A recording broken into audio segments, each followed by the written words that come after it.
نحمده ونصلي على رسوله الكريم اما بعد فاعوذ بالله من الشيطان الرجيم بسم الله الرحمن الرحيم رب اشرح لي صدري ويسر لي امري واحلل عقدة من لساني يفقهوا قولي. الحمد لله العزيز الغفار يقلب الليل على النهار ويقلب النهار على الليل ان فی ذلک لعبرۃ لأولی الابصار. احمد ربی واشکرہ علی نعمہ التی لا یحصیها غیرہ مما نعلم ومما لا نعلم. تقدست اسماء ربنا وعظمت صفاتہ لا الہ الا اللہ الواحد القہار. ہر قسم کی تعریف اللہ کے لیے ہے جو غالب اور بخشنے والا ہے، جو رات کو دن پر پلٹتا ہے اور دن کو رات پر پلٹتا ہے، یعنی یہ چینج آتا رہتا ہے. اور یہ کرنے والا کون ہے؟ اللہ سبحانہ و تعالی. اس میں بصیرت والوں کے لیے نصیحت ہے، یعنی انسان اس سے سبق لے. میں اپنے رب کی تعریف کرتی ہوں اور اس کی ان نعمتوں پر اس کا شکر ادا کرتی ہوں جن کو اس کے سوا کوئی شمار نہیں کر سکتا. یعنی اللہ سبحانہ تعالیٰ کی اتنی نعمتیں ہیں جن کو ہم گن نہیں سکتے. وَإِن تَعُدُّوا نِعْمَةَ اللَّهِ لَا تُحْصُوهَا. کچھ نعمتیں ایسی ہیں جن کو ہم جانتے ہیں اور کچھ ایسی ہیں جن کو ہم جانتے ہی نہیں.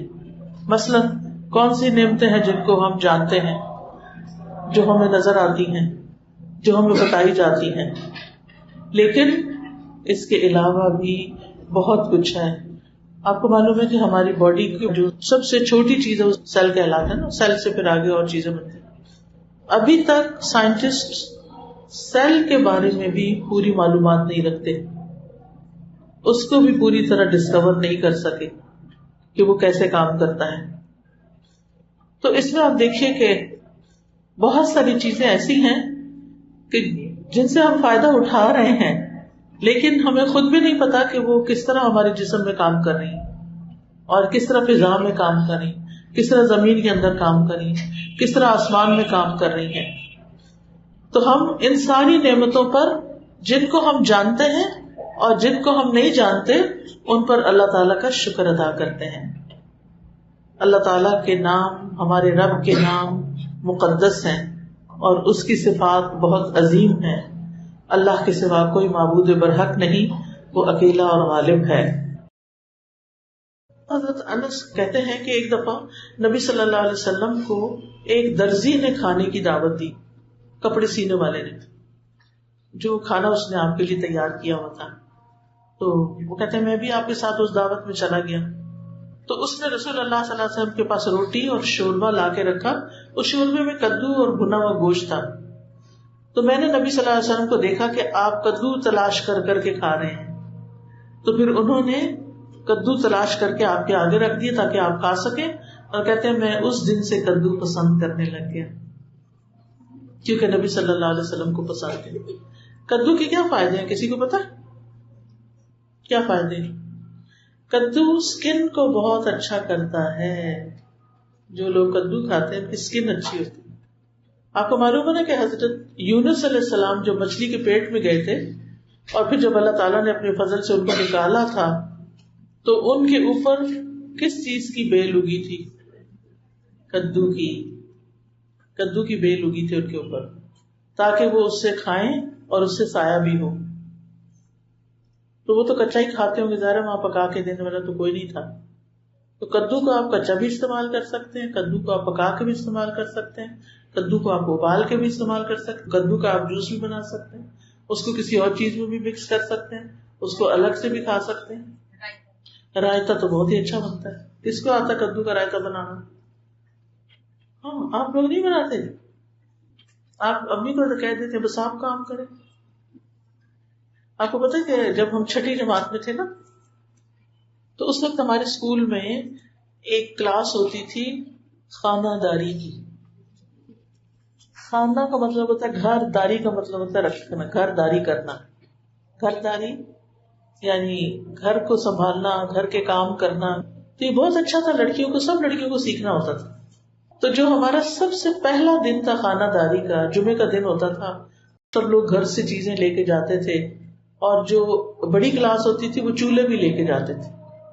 تو ہمیں سیلڈ بنانا سکھاتے تھے سب سے پہلے. تو ہم کہتے تھے ہماری کب باری آئے گی کہ ہم بھی چولہا لے کے جائیں. اتنا شوق ہوتا تھا، گھر میں کام کریں یا نہ کریں اسکول میں ضرور کرنا. تو پھر ہمیں سبزی کاٹنا، گاجر کاٹنا، مولی کاٹنا، یہ چیزیں کاٹنا سکھاتے تھے. پھر وہ اس کو سجانا سکھاتے تھے کہ کیسے سجانا ہے. پھر اس کے بیچ میں ابلا ہوا ایک انڈا رکھ دیتے تھے. میں کہتی تھی یہ تو ہم نے کبھی نہیں گھر میں کیا، مولی گاجر تو کاٹتے ہیں، انڈا کیوں رکھتے ہیں. پھر اس ابلے ہوئے انڈے کے اندر 2 کالی مرچیں بھی ڈال دیتے تھے آنکھوں میں.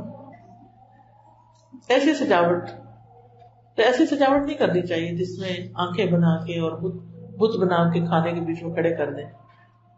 تو سیلڈ کس کس کو بنانا آتا ہے؟ یہ بھی سب کو نہیں آتا، اللہ رحم کرے. آپ لوگوں نے آگے گھر کیسے چلانے ہیں؟ اب آپ نے میٹرک کا امتحان دے کے تو باقاعدہ گھر چلانا ہے. میں نے جب میٹرک کا امتحان دیا تھا تو میں سب 15 ایئرس کی تھی، آئی تھنک، یس 15 ایئر.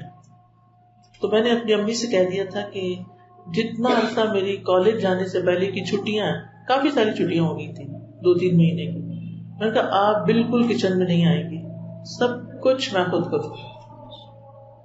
تو میں نے پھر کچن کی ساری ذمہ داری لے لی اور سارے برتن دھو کے اپنی مرضی کے مطابق سیٹ کیے، سجایا.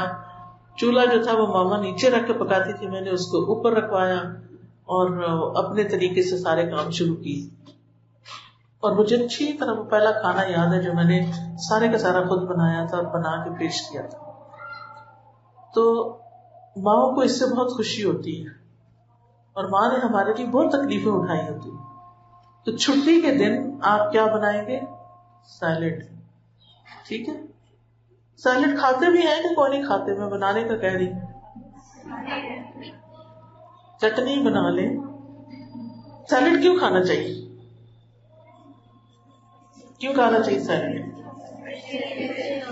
را ویجیٹیبل ضرور کھانی چاہیے، وہ ہمارے سسٹم کو کلین کرتی ہے، ہمارے اندر کو صاف کرتی ہے. لیکن مشکل کیا ہے کہ ہمارے بچے کو چھری نہیں پکڑنی آتی.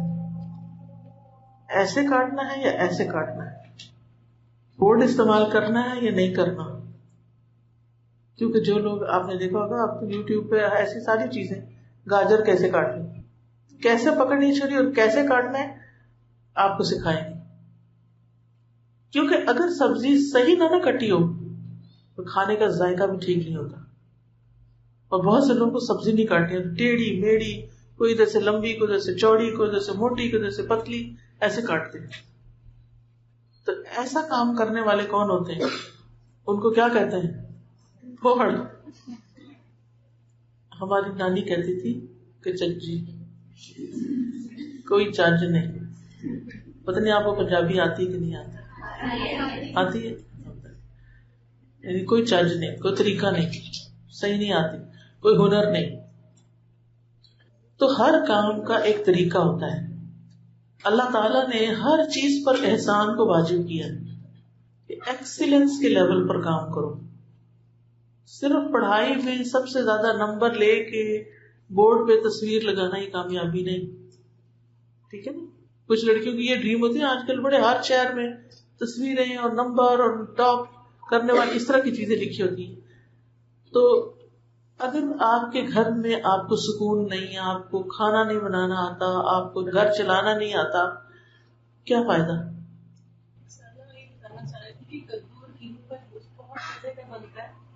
جب ہم کراچی ہاسٹل میں ہوتے تھے تو آپ کو پتا دور کے لڑکے تھے، اتوار کے بعد سبزی کاٹنے میں چھیلکا اتارنے میں ہم بڑی بے پرواہی کرتے ہیں. جی. تو ہم بڑا اس کو کرتے تھے اسٹوڈنٹ، اس سے ماشاء اللہ بڑا ایکٹیویٹی بھی ایک ہو جاتی تھی، زیادہ کام ہو جاتی تھی اور ایک اچھا کام بھی سیکھا جاتا تھا. بالکل ہاسٹل لائفس تھے. بالکل. روٹی بنانا، میں نے بہت سے لوگوں کو روٹی بنانا سکھایا. یعنی ہم عورتیں جو ہوتی ہیں نا، ہمارا کام صرف کرسی پہ بیٹھ کے درس دینا نہیں ہونا چاہیے. یہ بھی ٹھیک ہے، لیکن دوسرے کام بھی، گھر کے کام بھی آنے چاہیے. کیونکہ ہر بچی کا شوق ہوتا ہے شادی کرنا کہ کوئی نہیں سب کا شوق ہوتا ہے. ہاں کوئی کوئی ایسا ہوتا ہے جس کو نہیں ہوتا, وہ ان نیچرل ہے. نیچرل کیا ہے؟ شادی, اچھے کپڑے, زیور, میک اپ, اچھا سا پرفیوم, سیر سپاٹا, یہ سب کے ڈریمز ہوتے ہیں. ہوٹلنگ, لیکن آپ دیکھیے کہ کتنے دن ہوٹلنگ کر سکتے ہیں آپ؟ 2-3 دن میں کریں گے آپ کا دل اکتا جائے گا. کن لڑکیوں کی قدر ہوتی ہے؟ جو گھر میں اچھا سا کھانا بنانا چاہتی ہیں, ان کی بہت ویلیو ہوتی ہے. وہاں کوئی نہیں دیکھتا کہ آپ کے میٹرک میں کتنے نمبر تھے, وہاں وہ یہ دیکھتے ہیں کہ آپ کو کون سا کام اچھے سے کرنا آتا ہے, آپ کو مزے کا کھانا بنانا آتا ہے کہ نہیں آتا. تو اس لیے شادی سے پہلے آپ سب نے کھانا ضرور سیکھنا ہے بنانا, اچھی سی روٹی بنانی سیکھنی ہے آپ نے, ٹھیک ہے. حضرت انس جو تھے وہ سفر اور حضر ہر جگہ نبی صلی اللہ علیہ وسلم کی خدمت کرتے تھے, یعنی گھر میں بھی, اور جب کہیں ٹریول کرتے تھے تو ساتھ جاتے تھے غزوات وغیرہ میں یا حج کے لیے یا کسی بھی سفر پر. اور یہ سحری کے وقت نبی صلی اللہ علیہ وسلم کی خدمت کرتے تھے. حضرت انس کہتے ہیں کہ نبی صلی اللہ علیہ وسلم نے سحری کے موقع پہ مجھ سے فرمایا, اے انس میں روزہ رکھنا چاہتا ہوں, مجھے کچھ کھلا دو. تو میں کچھ کھجوریں اور ایک برتن میں پانی لے کر حاضر ہوا. اس وقت تک بلال رضی اللہ عنہ اذان دے چکے تھے. تو آپ نے فرمایا, اے انس کوئی آدمی دیکھو جو میرے ساتھ کھانے میں شریک ہو. چنانچہ میں زید بن ثابت کو بلا کر لے آیا. وہ کہنے لگے, یا رسول اللہ میں نے ستو کا شربت پیا ہے اور میرا ارادہ روزہ رکھنے کا ہے. آپ نے فرمایا, میرا ارادہ بھی روزہ رکھنے کا ہے. پھر انہوں نے آپ کے ساتھ سحری کی. اس کے بعد آپ نے 2 رکعتیں یعنی سنت فجر کی پڑھی, باہر نکل آئے, پھر مسجد میں باقی نماز فرض نماز پڑھی. اس سے کیا بات سیکھی آپ نے؟ اس حدیث سے کیا بات سمجھ میں آئی؟ کھانے میں دوسروں کو شریک کرنا. صرف کھجوریں اور پانی ہی تھا, لیکن آپ نے کہا جاؤ ابھی فجر نہیں ہوئی, جاؤ کسی کو ڈھونڈ کے لاؤ میرے ساتھ کھائے. تو ڈھونڈ کے لائے اور انہوں نے کھایا. اور ہم کیا کہتے ہیں, کوئی آئے بھی تو نہ کھائے. کوئی بہن بھائی آیا, اگر آپ چاکلیٹ کھا رہے ہیں, کوئی ٹافی کھا رہے ہیں, آپ کیا کہتے ہیں, تم بھی لے لو ایک. نہیں دیتے نا, یہ میری ہے. اور اگر وہ چپکے سے لے لے تو شامت آ جاتی ہے. پھر یہ گھر سے باہر بھی نبی صلی اللہ علیہ وسلم کی خدمت کرتے تھے. وہ کہتے ہیں کہ میں اور ایک لڑکا جب نبی صلی اللہ علیہ وسلم باہر جاتے تو ہم پیچھے جاتے تھے, پانی وضو کا لے کے جاتے, اور جب نبی صلی اللہ علیہ وسلم اپنی حاجت سے فارغ ہو جاتے, کیونکہ گھر میں ٹوائلٹ نہیں ہوتا تھا, لوگ باہر کھیتوں میں جاتے تھے, تو پھر ہم آپ کو پانی بھی دیتے اور آپ کے ساتھ واپس آ جاتے. وہ کہتے ہیں کہ نبی صلی اللہ علیہ وسلم جب بیت الخلاء میں داخل ہوتے تو یہ دعا پڑھتے, اللہم انی اعوذ بک من الخبث والخبائث, اللہ میں خبیث جنات مردوں اور عورتوں سے آپ کی پناہ میں آتا ہوں. کل میں بیٹھی ہوئی تھی تو ایک خاتون مجھ سے ملنے کے لیے آئی, تو وہ کہنے لگی کہ ان کا بیٹا ہے اور بہن کا یا اپنا بیٹا ہے, تو اس بیٹے نے بیٹھے بیٹھے چیخیں مارنی شروع کر دی, اور پھر وہ اس کی آواز بدل گئی اور اس پہ کوئی جن کا اٹیک ہوا. تو جن بولنے لگ گیا, تو وہ کہنے لگا کہ اس بچے نے میرے بچے کی پنڈلی پہ پیشاب کر دیا تھا اس لیے, اور وہ پتہ نہیں اس کی پنڈلی کو کیا ہو گیا, تو میں اب اس کو نہیں چھوڑوں گا, میں اس کے پیچھے لگ گئی. تو میں اتنی حیران ہوئی کہ ہمارے نبی صلی اللہ علیہ وسلم نے 1400 سال پہلے ہمیں بتایا کہ ٹوائلٹ میں جانے سے پہلے خبیث جنوں اور جننیوں سے اللہ کی پناہ مانگ لو, سیک پروٹیکشن فرام اللہ سبحانہ وتعالی. تو یہ دعا کبھی بھی پڑھنا نہ بھولیں واش روم جانے سے پہلے, ٹھیک ہے, چاہے آپ کہیں باہر ہو, چاہے آپ گھر میں ہو, کہیں بھی ہو, ٹھیک ہے نا. حضرت انس چونکہ نبی صلی اللہ علیہ وسلم کے ساتھ رہتے تھے, اس لیے آپ کی عبادات کو بھی بہت اچھی طرح جاننے والے تھے, اور آپ کی نماز کو, آپ کے روزے کو, آپ کے طریقوں کو بہت اچھی طرح سمجھتے تھے. حضرت انس کہتے ہیں نبی صلی اللہ علیہ وسلم نماز کو مختصر پڑھتے اور اسے مکمل بھی کرتے تھے, یعنی جو لوگوں کو نماز پڑھاتے تھے. جو اکیلے نماز تہجد کی پڑھتے تھے وہ بہت لمبی پڑھتے تھے. وہ کہتے ہیں میں نے کسی کے پیچھے نبی صلی اللہ علیہ وسلم سے زیادہ کامل اور ہلکی نماز نہیں پڑھی. اچھا, کامل کا مطلب کیا ہے؟ کئی دفعہ اگر آپ جماعت سے نماز پڑھیں نا تو امام جلدی سے سارا کچھ پڑھ کے تو رکوع پہ چلے جاتے ہیں, جلدی سے اتحیات پڑھ کے سلام پھیرتے ہیں, آپ بیچ میں بھی بیٹھے ہوتے ہیں, آپ کی نماز پوری نہیں ہوتی. تو نبی صلی اللہ علیہ وسلم کی نماز ایسے نہیں ہوتی تھی. پھر اسی طرح نبی صلی اللہ علیہ وسلم کے حلیہ مبارک کو پہچانتے تھے کہ آپ کے بال کتنے تھے, آپ کیسی انگوٹھی پہنتے تھے, آپ کو کون سا لباس پسند تھا, کون سا نہیں پسند تھا, آپ کا اخلاق کیسا تھا. وہ کہتے ہیں کہ نبی صلی اللہ علیہ وسلم کبھی گالی نہیں دیتے تھے, کبھی کوئی بے حیائی کی بات نہیں کرتے تھے, کسی کو لعنت نہیں کرتے تھے, اور جب ناراض ہوتے تو صرف اتنا فرماتے اس کو کیا ہو گیا, اس کی پیشانی خاک آلود ہو. یعنی کوئی غصے والے بڑے بڑے لفظ نہیں استعمال کرتے تھے. تو ہمیں کیا سیکھنا چاہیے اس سے؟ ہاں, اپنی زبان کی حفاظت کرنی چاہیے, گندے لفظ نہیں نکالنے چاہیے, گالی تو بالکل دینی ہی نہیں چاہیے, کیونکہ ہر چیز لکھی جاتی ہے.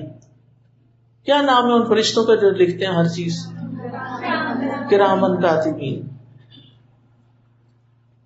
اسی طرح حضرت انس بتاتے ہیں کہ نبی صلی اللہ علیہ وسلم جو مدینہ کو واپس آتے تو وہ اپنی سواری کو تیز کر لیتے تھے مدینہ کے شوق میں, کہ آپ کو مدینہ سے بہت محبت تھی. اسی طرح جب نبی صلی اللہ علیہ وسلم کی شادی ہوئی حضرت زینب سے, تو اس موقع کو بھی انہوں نے بہت اچھی طرح نریٹ کیا ہے کہ کس طرح ولیمہ ہو گیا, سب لوگ چلے گئے, 2 لوگ وہاں بیٹھے رہے, باتیں کرتے رہے, اور نبی صلی اللہ علیہ وسلم پریشان ہو رہے تھے کیونکہ وہ اٹھ ہی نہیں رہے تھے.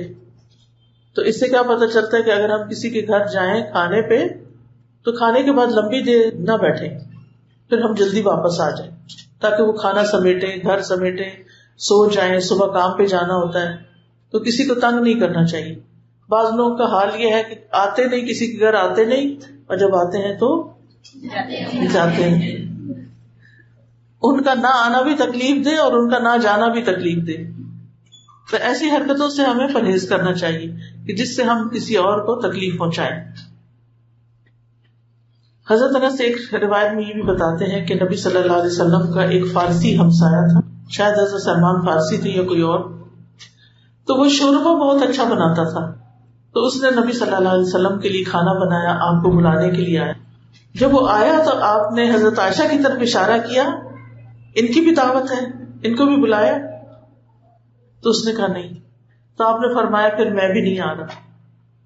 اس سے کیا پتہ چلتا ہے کہ اپنی بیوی کا بہت خیال رکھتے تھے. وہ دوبارہ آیا تو آپ نے پھر پوچھا تم نے ان کی دعوت کی ہے؟ تو اس نے کہا نہیں. آپ نے فرمایا نہیں آتا. پھر تیسری مرتبہ آیا تو تیسری مرتبہ اس نے کہا کہ ہاں. تو پھر آپ دونوں اٹھے اور اس کے گھر گئے اور کھانا کھایا. حضرت انس یہ سارا کچھ دیکھ رہے تھے تو انہوں نے یہ حدیث پھر نریٹ کی. پھر اسی طرح حضرت انس کہتے ہیں کہ ایک مرتبہ حضور صلی اللہ علیہ وسلم اپنی کسی اہلیہ کے پاس تھے کہ دوسری نے اپنے خادم کے ہاتھ ایک پیالہ بھجوایا جس میں کھانے کی کوئی چیز تھی. حضرت عائشہ نے خادم کے ہاتھ پہ مارا اور پیالہ گرا دیا کہ میرے گھر میں تم کیوں کھانا لے کے آ گئے. پیالہ ٹوٹ گیا. آپ صلی اللہ علیہ وسلم نے دیکھ کے فرمایا تمہاری ماں غیرت کا شکار ہو گئی ہے. پھر برتن کے ٹکڑے لے کر انہیں جوڑا اور ایک دوسرے کے ساتھ ملا کر کھانا اس میں سمیٹا اور فرمایا اسے کھاؤ, اور فارغ ہونے تک خادم کو روکے رکھا. اس کے بعد خادم کو دوسرا پیالہ دیا اور ٹوٹا ہوا پیالہ گھر رکھا. اس سے کیا پتہ چلتا ہے کہ اگر ہم سے کسی کی چیز ٹوٹ جائے تو اس کو بھرے, اس کو دے. یہ نبی صلی اللہ علیہ وسلم کی بہت فکر کرتے تھے. ایک دفعہ یہ آپ کی خدمت میں آئے تو آپ کے پیٹ پہ پٹی بندھی ہوئی تھی. تو بعض صحابہ سے پوچھا کہ آپ نے پیٹ پہ پٹی کیوں باندھ رکھی ہے؟ پتہ چلا بھوک کی وجہ سے, کہ کوئی کھانے کی چیز ہے ہی نہیں تو بھوک بہت لگی ہوئی تھی. تو پھر وہ اپنے سوتیلے والد ابو طلحہ کے پاس گئے کیونکہ وہ امیر انسان تھے, اور ان سے کہا کہ نبی صلی اللہ علیہ وسلم اس طرح تکلیف میں ہیں تو گھر میں کوئی کھانا ہے. تو پتہ چلا کہ کچھ کھانا ہے, اور پھر انہوں نے نبی صلی اللہ علیہ وسلم کو کھلایا. یہ سخت گرمی میں نبی صلی اللہ علیہ وسلم کے ساتھ نماز پڑھتے تھے, اور یہ کہتے تھے کہ زمین پر ہم چہرہ نہیں رکھ سکتے تھے تو کوئی کپڑا وغیرہ بچھا لیتے تھے. اس سے یہ بھی پتہ چلتا ہے کہ اگر آپ کے پاس جائے نماز نہ ہو اور آپ کہیں باہر کھیتوں وغیرہ میں ہو تو جائے نماز کے بغیر بھی نماز پڑھ سکتے ہیں. ایون گھر میں اگر کارپیٹ صاف ہے آپ کے گھر کا اس پہ بھی نماز پڑھ سکتے ہیں. ہر وقت جائے نماز بچھانا ضروری نہیں ہے. پھر یہ نبی صلی اللہ علیہ وسلم کے ساتھ جنگوں میں بھی شریک ہوتے تھے، آپ کی چیزوں کی حفاظت کرتے تھے، آپ کے رازوں کی حفاظت کرتے تھے، اور آپ جو بھی کام کرتے تھے اس کو غور غور سے دیکھتے رہتے تھے. پھر دوسروں کو بتاتے تھے کہ نبی صلی اللہ علیہ وسلم کون سا کام کیسے کرتے ہیں. جو چیز نبی صلی اللہ علیہ وسلم کو پسند ہوتی ان کو بھی